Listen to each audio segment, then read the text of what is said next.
आज के video lecture में हम डिस्कस करेंगे स्ट्रक्चर रिफॉर्म के ऊपर, जिसमें हम टॉपिक कवर करेंगे इंडस्ट्रियल सेक्टर रिफॉर्म, डिटेल में डिस्कस करेंगे public sector reform, trade and capital reform and last में फाइनेंशियल सेक्टर रिफॉर्म। डिटेल में हम डिस्कस करेंगे विथ नोट्स के साथ। यहाँ पे मैंने ऑलरेडी सारे नोट्स प्रिपेयर कर लिया है, जिससे आपको काफ़ी ईजी होगा समझने के लिए। वीडियो को स्टार्ट करने से पहले आप वीडियो को पॉज कीजिए और ये जो माइंड मैप मैंने बनाया है स्ट्रक्चर रिफॉर्म का, आप जो है यहाँ पे चाहिए इसमें इकोनॉमिक पॉलिसी लिख लीजिए। इसमें industrial sector reform, public sector reform, trade and capital reform, financial sector reform. इसको आप कहीं पे पेंसिल से पेन से नोटबुक में ड्रॉ कर लीजिए। फिर उसके बाद आपका एक बार ड्रॉ करके हो गया, फिर उसके बाद आप वीडियो आगे कंटिन्यू कीजिए, सो दैट आपको कन्फ्यूजन नहीं होगा कि मैं कौन सा टॉपिक डिस्कस कर रहा हूँ। ठीक है, आपके सामने मैप होगा, एक एक करके मैं आपको डिटेल में एक्सप्लेन करूंगा, जिससे आपको इजीली समझ में आ जाएगा। विद इन 10 to 15 मिनट्स के अंदर आपको सारे टॉपिक्स कवर हो जाएंगे। एक और सबसे इंपॉर्टेंट क्वेश्चन ये होता है कि सर न्यू इकोनॉमिक पॉलिसी जो TY BCom सेमेस्टर 5 का सिलेबस है, उसके अंदर कहीं पर लिबरलाइजेशन का क्वेश्चन नहीं दिया है आंसर्स, या प्राइवेटाइजेशन का नहीं दिया है, या फिर जो है ग्लोबलाइजेशन का नहीं दिया है, तो उसका आंसर्स क्या लिखना है वो भी हम डिस्कस करेंगे। डोंट वरी, सारी चीज़ें डिटेल में डिस्कस करेंगे। हाँ, अगर आपको इसका नोट्स का रिक्वायरमेंट है आपको, तो वेबसाइट पे विजिट कर सकते हैं, वहाँ पे आपको नोट्स मिल जाएंगे। ठीक है, या फिर आप वीडियो में जो मैं समझा रहा हूँ आप ओन वर्ड में भी लिख के जो है आप इजिली जो है समझ सकते हैं। फर्स्ट हम डिस्कस करेंगे इंडस्ट्रियल सेक्टर रिफॉर्म। अब ये इंडस्ट्रियल सेक्टर रिफॉर्म क्या था, ये सारे पॉइंट्स को हम डिस्कस करेंगे तो आपको इजिली समझ में आ जाएगा।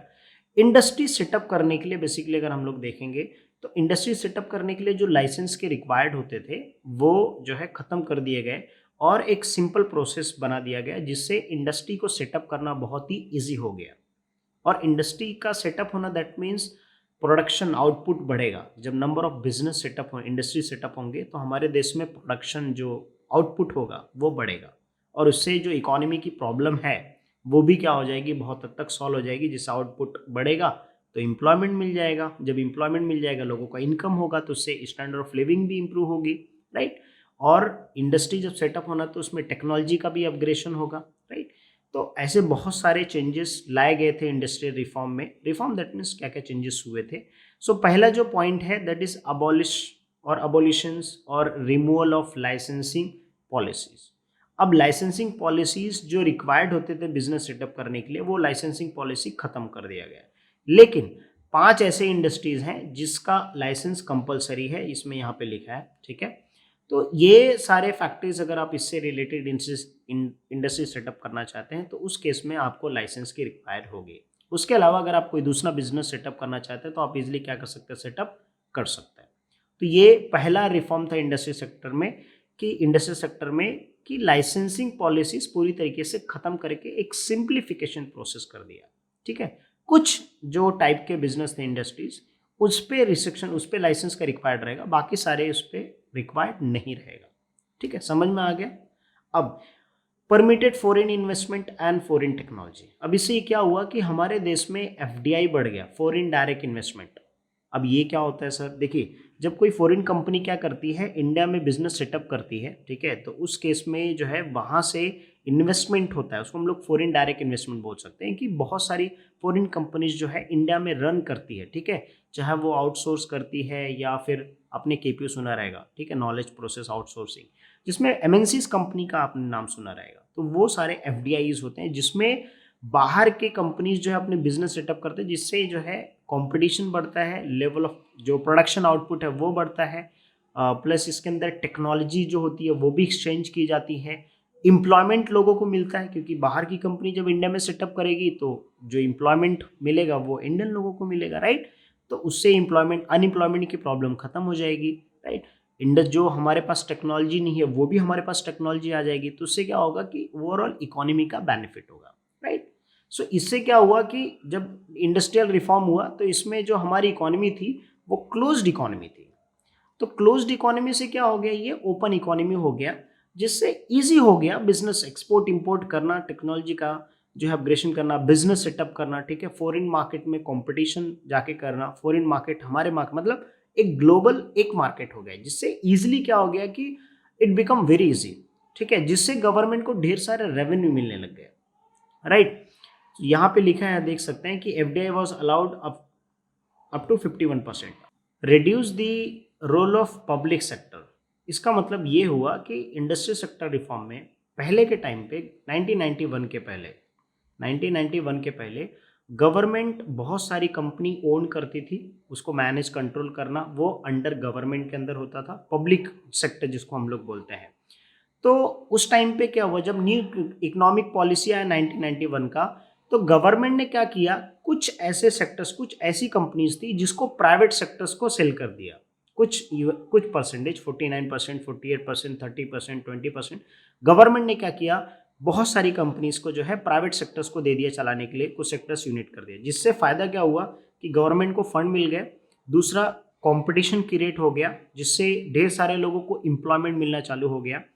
तो उस टाइम पे जो है गवर्नमेंट ने बहुत सारे, जब 1991 इकोनॉमिक पॉलिसी है उसके बाद गवर्नमेंट ने बहुत सारे कंपनीज को क्या किया, प्राइवेट सेक्टर्स को सेल कर दिया। जिससे क्या हो गया कि रोल जो था गवर्नमेंट का, वो बर्डन जो था वो क्या हो गया, कम हो गया। ठीक है, तो यही बोला है कि रोल ऑफ जो रिड्यूस कर दिया, मतलब कम कर दिया, पब्लिक सेक्टर्स का जो रोल था वो कम कर दिया, क्योंकि गवर्नमेंट ने क्या किया, अपने कुछ जो गवर्नमेंट ओन कंपनीज थे उसको प्राइवेट में क्या कर दिया, प्राइवेट को सेल कर दिया, डिसइन्वेस्टमेंट कर दिया बेसिकली।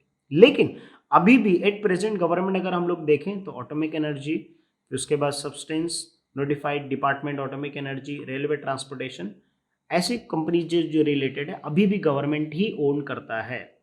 ठीक है, अभी के टाइम पे तो गवर्नमेंट ने बहुत सारे सेक्टर्स को सेल कर दिए, अभी के टाइम पे बहुत सारे सेक्टर्स, बचे कुछ सेक्टर्स है, तो उससे क्या हो गया, गवर्नमेंट का रोल पूरी तरीके से कम हो गया।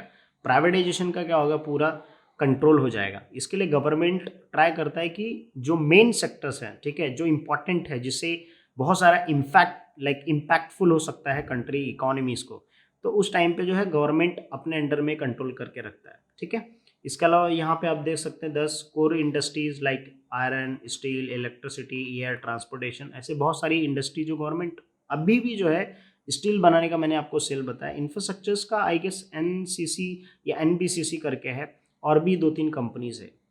फिर उसके बाद इसमें क्या रिफॉर्म हुआ था, रिमूवल ऑफ एमआरटीपी एक्ट। ये एमआरटीपी मतलब मोनोपोली रिस्ट्रिक्टिव ट्रेड पॉलिसी था। 1991 के पहले जो था हमारी इकोनॉमी के अंदर मोनोपोली सिचुएशन, मोनोपोली था। तो उस टाइम पे गवर्नमेंट ने जब 1991 में इकोनॉमिक पॉलिसी लाया तो इसको क्या कर दिया, एमआरटीपी को एक्ट को हटा के क्या कर दिया, कंपटीशन एक्ट कर दिया। क्या कर दिया, कंपटीशन एक्ट 2002, इसके बाद भी इम्प्लीमेंट हुआ है। तो ये कंपटीशन एक्ट बनाने से क्या हुआ कि पहले के टाइम पे मोनोपोली, आपको पता है कि मोनोपोली में जहां पे क्या होता है, सिंगल सेलर जो है पूरे मार्केट को कंट्रोल करता है, राइट। तो मोनोपोली सिचुएशन क्या हो गया, खत्म करके कंपटीशन कर दिया गया, जिससे फायदा क्या हुआ कि जो क्वालिटी थी प्रोडक्ट की वो बेहतर हो गई, क्योंकि जब कंपटीशन होता है तो प्रोडक्ट बेहतर होता है। ठीक है, और दूसरा क्या हुआ कि प्रोडक्शन जो आउटपुट था वो इम्प्रूव हो गया, प्राइजेस जो थे वो कम हो गए ऑटोमेटिक। ठीक है, प्रोडक्शन बढ़ गया। तो ऐसे बहुत सारे इंप्रूवमेंट्स हुए, जिसकी वजह से क्या हो गया कि जो इंडस्ट्रियल रिफॉर्म हुआ उसकी वजह से काफ़ी ज़्यादा बेनिफिट हुआ था जो है इकोनॉमी को। अब हम डिस्कस करते हैं public sector reforms and disinvestment. ठीक है, अच्छा हाँ, इसको इंडस्ट्रियल सेक्टर्स को रिफॉर्म को हम लोग लिबरलाइजेशन भी बोल सकते हैं। अब लिबरलाइजेशन मतलब भी क्या होता है, रिमूवल करना, लाइसेंसिंग पॉलिसी जो है, abolishment of licensing policy, that is called as liberalisation. तो अगर आपको क्वेश्चन पूछता है what is liberalisation, explain the reform, तो आप जो है इसमें ये सारे टॉपिक एक्सप्लेन कर सकते हैं। इसके अलावा 1-2 पॉइंट और ऐड कर सकते हैं, जैसे टेक्नोलॉजी का अपग्रेडेशन, ठीक है, इकोनॉमिक का ग्रोथ आप ऐड कर सकते हो, प्रोडक्शन जो है वो बढ़ गया, फिर उसके बाद जो है आउटपुट इंक्रीज हो गया, वो आप इसके अंदर ऐड कर सकते हो, राइट। इंडस्ट्री सेटअप करना बहुत इजी हो गया, easy formation of industry setups, ऐसे आप बोल सकते हो। बहुत सारे टॉपिक, आप बहुत सारे पॉइंट खुद से भी आप इसमें लिख सकते हो। ठीक है, अब जब पब्लिक सेक्टर्स की हम लोग बात करते हैं, दैट मीन्स यहाँ पे हम लोग प्राइवेटाइजेशन की बात करते हैं। किसकी बात कर रहे हैं, प्राइवेटाइजेशन। अब प्राइवेटाइजेशन में क्या होता है कि गवर्नमेंट के जो पब्लिक सेक्टर, जैसे मैंने आपको बताया कि जो पब्लिक सेक्टर होता है, जो पब्लिक सेक्टर एंटरप्राइज मतलब जो गवर्नमेंट ओन करता है, उस गवर्नमेंट ओन कंपनी को प्राइवेट सेक्टर्स को सेल कर देना या उसको मैनेज करने के लिए दे देना, उस टाइम पे जो कुछ परसेंटेज में, ठीक है, सेल कर देना। बेसिकली सेल पोर्शन मतलब 100% में से जो है हो सकता है 49% जो है सेल कर दिया है, किसने, पब्लिक सेक्टर इंटरप्राइज ने प्राइवेट सेक्टर्स को। So that will called as a public sector reform और डिस इन्वेस्टमेंट। अंडरस्टूड। तो यही मेन पॉइंट है। अब इससे बेनिफिट क्या होगा, बहुत सारा आप बोल सकते हो बेनिफिट, ठीक है। एम्प्लॉयमेंट बढ़ेगा, इकोनॉमिक ग्रोथ होगा, फिर जो है कंपटीशन जो है बढ़ेगा, जिसकी वजह से प्रोडक्शन बढ़ेगा, लोगों का स्टैंडर्ड ऑफ लिविंग इंप्रूव होगा, क्योंकि लोग इनकम, एम्प्लॉयमेंट मिलेगा तो लोगों का इनकम होगा। सो ऐसे आप बहुत सारे पॉइंट्स खुद से आप लिख सकते हो।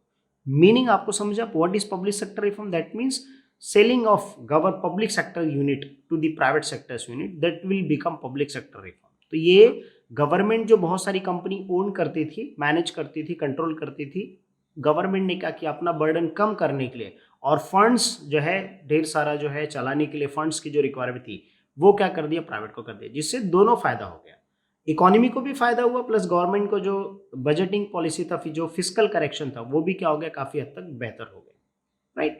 तो यहाँ पे लिखा है since 1991 there has been a major change in public sector policy in India. Other measures introduce like raising the equity directly by the public sector from the market, greater competitions for a new private enterprise। अब क्या हो गया कि जैसे मान लीजिए कि funds race करना होता है ना, तो एक कंपनी क्या करती है, आईपीओ इशू करती है, फंड रेस करती है, राइट।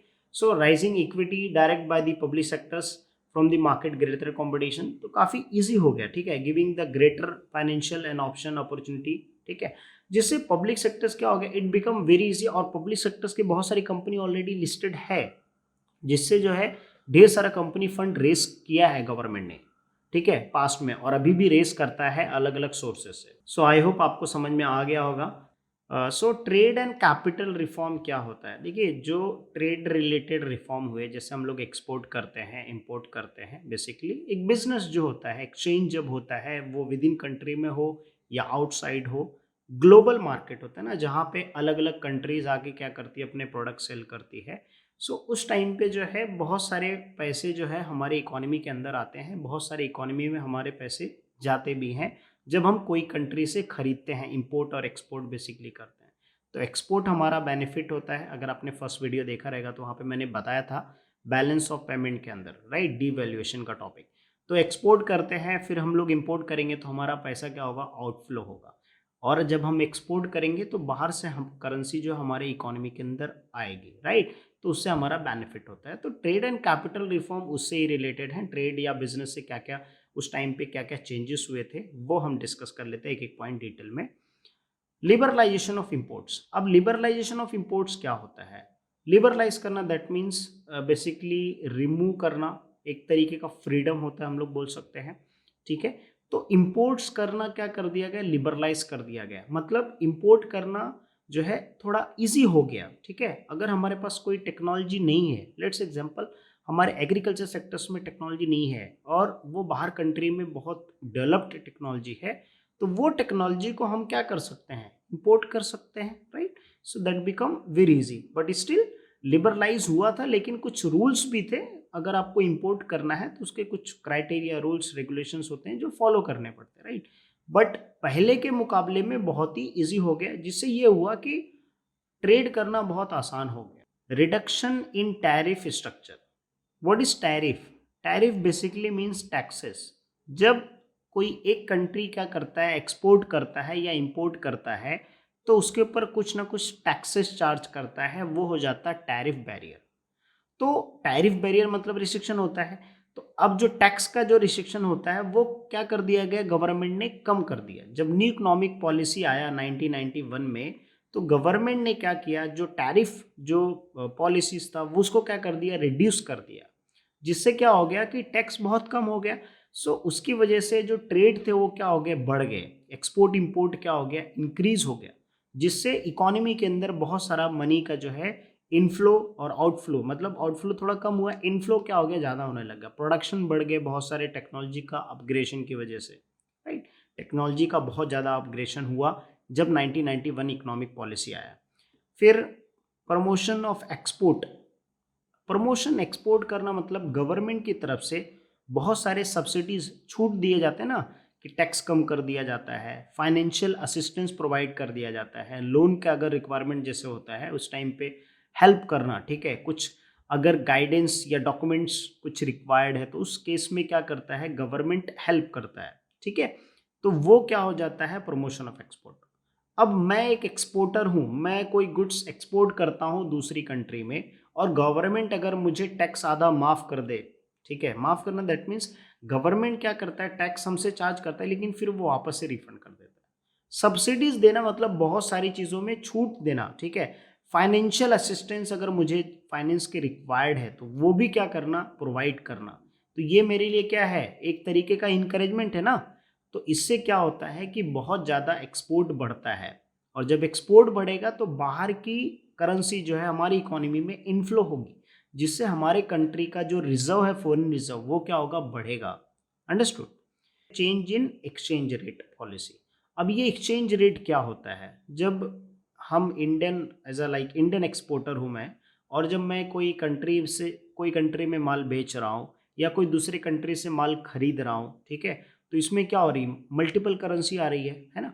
तो वो जो करेंसी होगी, जैसे मान लीजिए मैं डॉलर में डील कर रहा हूँ, तो हमारी इंडियन करेंसी है, डॉलर तो करेंसी है नहीं, तो एक डॉलर की कीमत इंडियन रुपीस कितनी होगी, वो एक रेट होता है, राइट। तो वो रेट कैसे डिसाइड किया जाता है, वो डिमांड एंड सप्लाई के बेस पे किया जाता है कि कितना डिमांड है, कितना सप्लाई है, जिससे इकोनॉमी को स्टेबलाइज करने में काफ़ी हेल्प होता है, क्योंकि वो जो रेट एक्सचेंज डिसाइड होता है वो मार्केट के फोर्सेस के ऊपर डिपेंड होता है, ठीक है।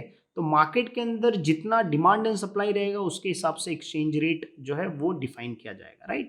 तो यहाँ पे लिखा है the exchange rate was allowed to determine by the demand and supply like in the foreign exchange market since 1993. This would help, ये हेल्प करता balance the problem of RBI interventions.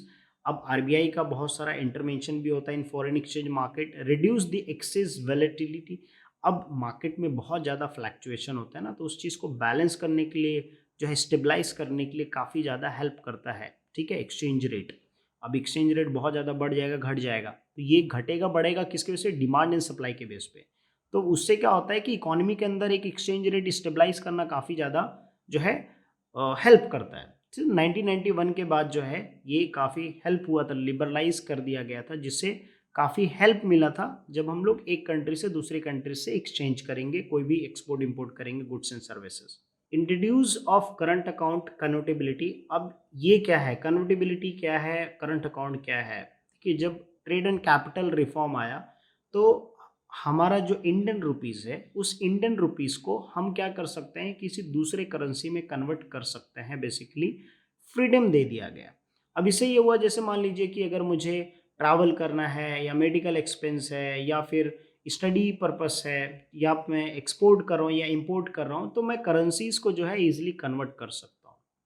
सो वो जो है current account trade and capital reform में introduce किया गया। Liberalise of capital inflow, basically जो liberalise कर दिया गया फ्रीडम। लिबरलाइज बेसिकली एक तरीके का फ्रीडम होता है जिसमें capital inflow that means economy के अंदर पैसा आना। तो government has liberalise the capital inflow in the form of foreign direct investment. मतलब गवर्नमेंट ने जो है यहाँ पे एफडीआई को क्या कर दिया, अलाउ कर दिया, ठीक है, एफडीआई फॉरेन डायरेक्ट इन्वेस्टमेंट को, जिससे ये हुआ कि बहुत सारा मनी जो है हमारे इकोनॉमी के अंदर ढेर सारा पैसा आया, जिससे कंपनी जो गवर्नमेंट को फंड्स की रिक्वायर्ड थी, जो गवर्नमेंट को फंड्स का रिक्वायर्ड था और जो गवर्नमेंट को फॉरेन रिजर्व चाहिए था, वो बहुत हद तक क्या हुआ, इसमें इंक्रीज हो गया लिबरलाइज होने के बाद। मतलब बेसिकली ओपन इकोनॉमी बन गया हमारा इकोनॉमी। तो ये था ट्रेड एंड कैपिटल रिफॉर्म। तो अभी तक हम लोग ने industrial sectors, public sectors, trade, capital reform पढ़ लिया। अब हम डिस्कस करेंगे फाइनेंशियल सेक्टर रिफॉर्म, जिसमें पहला बैंकिंग है, दूसरा कैपिटल है, तीसरा इंश्योरेंस है। तो हम लोग क्या करेंगे, पहला बैंकिंग डिस्कस करेंगे। बैंकिंग सेक्टर्स रिफॉर्म में अगर आप देखोगे तो पहला लोअरिंग एसएलआर। एसएलआर मतलब होता है स्टेचुटरी लिक्विडिटी रेशो, जिसमें गवर्नमेंट ने ये स्टेचुटरी गवर्नमेंट की तरफ से रहता है कि भाई एक बैंक को कुछ परसेंटेज जो है ऐसा सिक्योरिटी रखना पड़ता है। तो ये क्या कर दिया गया, लो कर दिया गया, जिससे बैंक के पास ढेर सारा पैसा लिक्विडिटी रहेगा, जिससे जो है अपना एक्टिविटी इंक्रीज कर सकता है। फिर उसके बाद lowering CRR, cash reserve ratio, जो कोई भी बैंक जो है आरबीआई के पास रखता है एज अ सिक्योरिटी रिजर्व रखता है, वो होता है कैश रिजर्व रेशो। तो ये क्यों रखा जाता है, basically at the time of emergency use कर सकता है वो बैंक। तो बैंक में ये रिफॉर्म हुआ था, तो यहाँ पे परसेंटेज दिया, आप देख सकते हैं। करंट परसेंटेज क्या है वो आप कमेंट करके जरूर बताना। फिर उसके बाद डीरेगुलेशन ऑफ इंटरेस्ट रेट। अब इसमें क्या हुआ कि पर्टिकुलर उस बैंक को क्या कर दिया गया, अलाउ दे दिया गया कि जो अलाउ कर दिया गया कि जो परसेंटेज रेट ऑफ इंटरेस्ट है वो क्या कर सकता है, डिफाइन कर सकता है। यहाँ पे देख सकते हैं, schedules commercial bank have now freedom to set the interest rate on their deposit subjects to minimum floor rate and maximum ceiling। अब ये ceiling मतलब होता है restriction rate, मतलब कुछ मिनिमम और मैक्सिमम जो इनको फॉलो करने पड़ेंगे, और वो क्या कर सकता है, चेंज कर सकता है schedules and commercial banks। Okay, introduce of prudential norms. अब जो है बहुत सारे प्रूडेंशियल नॉर्म बेसिकली जो है गाइडलाइंस रूल्स जो है इंट्रोड्यूस कर दिए गए, ठीक है, प्रॉपर बैंक का फंक्शनिंग करने के लिए। Introduction of capital adequacy norms. Norms basically guidelines rules and regulation हम लोग इसको बोलते हैं। कैपिटल एडुकेसी दैट मीन्स एक बैंक के अंदर, मतलब ये बैंकिंग सेक्टर्स का रिफॉर्म जब हुआ तो उसके अंदर ये जो है हर बैंक को कुछ परसेंटेज में जो है उतना कैपिटल मेंटेन करना होता था। अगर वो उतना कैपिटल मेंटेन करेगा उसके हिसाब से उसको रेटिंग दी जाती थी, राइट। फिर उसके बाद यहाँ पे देख सकते हैं capital adequacy ratio measures the bank capital relation with risk weightage asset. मतलब उस बैंक का कितना रिस्क है। हम लोग जब शेयर मार्केट में इन्वेस्टमेंट करते हैं तो बेसिकली हम लोग ये कैपिटल एडुकेसी रेशियो देखते हैं, जिससे हमको पता चलता है कि वो बैंक फंडामेंटली स्ट्रांग है या नहीं है, जिससे हम लोग देख सकते हैं कि उसका फ्यूचर में ग्रोथ है या नहीं। Financial stability under base 3 tier, फिर it must be minimum 8%, minimum 8% होना चाहिए, ये इंट्रोड्यूस किया गया। तो ये बैंकिंग सेक्टर्स को फंडामेंटली स्ट्रांग बनाने के लिए किया गया कि सारे बैंक को इतना मेंटेन करना है। फिर access to capital market. Capital market basically हम लोग स्टॉक मार्केट बोल सकते हैं, लॉन्ग टर्म कैपिटल्स के लिए अलाउ कर दिया गया, ठीक है। नेशनलाइज बैंक फिर allow to access the capital market for the funds through the public issues. मतलब हर बैंक क्या कर सकता है, पब्लिक इशू करके जो है ढेर सारे फंड्स रेज कर सकता है। इसके लिए सारे बैंक के आपको स्टॉक्स मिल जाएंगे। Entry of new private sectors bank, जैसा देख सकते हैं पहले गवर्नमेंट बैंक थे, अभी जो है प्राइवेटेशन बैंक है, जैसे आईसीआईसी बैंक है, एक्सिस बैंक है। तो और कौन से प्राइवेट बैंक हैं आप कमेंट करके जरूर बताना। तो ऐसे बहुत सारे प्राइवेट बैंक इंट्रोड्यूस कर दिए गए, जिससे क्या हो गया, कंपटीशन क्रिएट हुआ, है ना। तो और बैंकिंग सेक्टर्स का इंप्रूवमेंट हुआ, सर्विस में इंप्रूवमेंट हुआ, क्वालिटी ऑफ सर्विस। तो ये रिफॉर्म्स हैं सब। फ्रीडम ऑफ ऑपरेशंस जो है, इजीली कितने ब्रांचेस ओपन करना है, कैसे उसको ऑपरेट करना है, सभी बैंकों को फ्रीडम दे दिया गया, ठीक है। नाउ शेड्यूल बैंक है given the freedom to open a new branch. Special recovery जो है ट्रिब्यूनल्स बनाया गया, जिसमें जो एनपीए है, नॉन परफॉर्मिंग एसेट्स, जो बैड लोन्स है, उसका जल्दी से जल्दी रिकवरी हो, ठीक है। बैंकिंग सेक्टर्स रिफॉर्म के बाद हम लोग डिस्कस करते हैं capital market reform. Capital market reform basically share market जो होता है, स्टॉक मार्केट, उसके बारे में क्या क्या चेंजेस हुए, उस रिफॉर्म क्या क्या हुए, वो हम डिस्कस करेंगे। तो पहला सबसे इम्पॉर्टेंट के एक स्टैट्यूटरी बॉडी सेबी ऐसा है जो क्या करता है, पूरे शेयर मार्केट को प्रॉपर सही तरीके से रेगुलेट करता है, सुपरवाइज करता है, कंट्रोल करता है ना। ये मेन चीज़ है कि भाई एक जो है स्टैट्यूटरी बॉडी है जिसका काम है कि पूरे सही तरीके से कंट्रोल करना उस पर्टिकुलर कैपिटल मार्केट को, है ना। फिर उसके बाद जो है इन्वेस्टर प्रोटेक्शन। इन्वेस्टर जो लोग शेयर मार्केट में पैसा लगाते हैं, जो भी कैपिटल मार्केट में पैसा इन्वेस्ट कर रहे हैं, उन सब का जो है, सब इन्वेस्टर हो गए, उनका प्रोटेक्शन, मतलब उनका मनी जो है वो वेस्ट, मतलब उनका मनी जो है फ्रॉड ना हो, उनके साथ फ्रॉड ना हो, उनको प्रॉपर सही तरीके से एजुकेशन दिया जाए, वो ये कैपिटल मार्केट रिफॉर्म है। इसके लिए आप जितने भी एड्स आते देखो वहाँ पे लिखा रहेगा। फिर उसके बाद ऑनलाइन ट्रेडिंग, डीमैटेरियलाइजेशन ट्रेडिंग। अब क्या हुआ कि पहले के टाइम पे फिजिकल फॉर्म होता था, हमको शेयर खरीदना होता है, अभी तो ऑनलाइन हो गया, तो आप इजीली क्या कर सकते हो, कोई भी कंपनी के शेयर खरीद सकते हो विद इन अ सेकंड के अंदर, है ना। तो ये एक रिफॉर्म। फिर primary market reform. Primary market basically जब कंपनी, कोई भी न्यू कंपनी लिस्ट होती है ना, तो उस टाइम पे आईपीओ जब इशू करती है तो वो प्राइमरी मार्केट में आता है, ठीक है। तो उस टाइम पे कंपनी के सारा जो डेटा है, जो भी फाइनेंशियल्स उसकी कंडीशन है, वो सब उसको डॉक्यूमेंट्स जो है डिस्क्लोज करना होता है, ताकि पब्लिक देख सके और उसमें इन्वेस्ट करे अगर उसके हिसाब से सही लगता है, राइट। तो यहाँ पे लिखा है आईपीओ। अगर आपको आईपीओ पे वीडियो चाहिए तो कमेंट कर देना, मैं एक वीडियो आईपीओ पे बना दूंगा। Rolling settlement. अब क्या होता है कि जैसे मान लीजिए मेरे उसमें डीमैट अकाउंट जो होता है, इसको हम लोग यहाँ पे डी ऑनलाइन ट्रेडिंग और डीमैटेरियलाइज हुआ तो मतलब डीमैट अकाउंट हुआ था। तो डीमैट अकाउंट जो होता है, अब उसमें जो सेटलमेंट पीरियड होता है T+1 होता है, 1 दिन में सेटल होता है, T+2 होता है, T+3 होता है, 3 दिन में सेटल होता है। डीमैट अकाउंट से हमारे अकाउंट्स में आने के लिए जो टाइम लगता है, वो सब जो है उसके अंदर रिफॉर्म हुआ कि भाई आप इजीली जो है विद इन अ 2 और 24 आवर्स के अंदर जो है आपका सेटलमेंट हो जाएगा। फिर उसके बाद investment by FIA, the foreign institutional investors, जिसको हम लोग FIA बोलते हैं, that means they are allowed to make investment in the stock market. फिर establishment of NSE, national stock exchange, ये 1992 में सेटअप हुआ। इट स्टार्टेड ऑपरेशन इन 1994, है ना। तो ये NSE भी बहुत ज़्यादा रोल प्ले करता है। NSE में बहुत सारे बायर एंड सेलर हैं, जिसमें बहुत सारी कंपनी लिस्टेड है। Setting up a national securities clearing corporation, जिसका ये 1996 में जो है सेटअप किया गया था, और इसका ये था कि भाई जितने भी ट्रेडर्स हैं NSE के, उन सबको जो है एक तरीके का गारंटी देना कि भाई जो भी वो ट्रेड करते हैं, ठीक है, वो विदाउट रिस्क फ्रीली जो है ट्रेड कर सकें, ठीक है। उसमें जो भी रिस्क इन्वॉल्व होता है, जो भी पेमेंट का कुछ इशू होता है, तो वो सब ये क्या करेगा, सॉल्व करेगा, राइट। सो आई होप आपको समझ में आ गया होगा। कैपिटल मार्केट रिफॉर्म काफ़ी ईजी है। फिर उसके बाद आता है insurance sector reform. Insurance sector reform में सबसे मेन हुआ था कि एक IRDA का एक्ट 99 का जो है पास हुआ, जिसमें ये क्या हो गया, इंडिपेंडेंट हो गया, insurance regulatory and development authority, that is IRDA। अब इंश्योरेंस से रिलेटेड कुछ भी है इशू, तो वो जो है ये एक्ट के थ्रू जो है आप अपना इम्प्लीमेंट करा सकते हैं। अब पहले के टाइम पे कुछ गिनी चुनी कंपनीज थी जो इंश्योरेंस प्रोवाइड करती थी, अब के वक्त में प्राइवेट कंपनीज भी है। So license are given to the private sectors also, तो वहाँ पे जो है license they can sell their product. So IRD act ended the monopoly of the government in insurance sectors. Monopoly जो था वो खत्म कर दिया, जैसे मैंने आपको बताया। और ये क्या हो गया, प्राइवेट सेक्टर्स का भी बहुत सारा यहाँ पे देख सकते,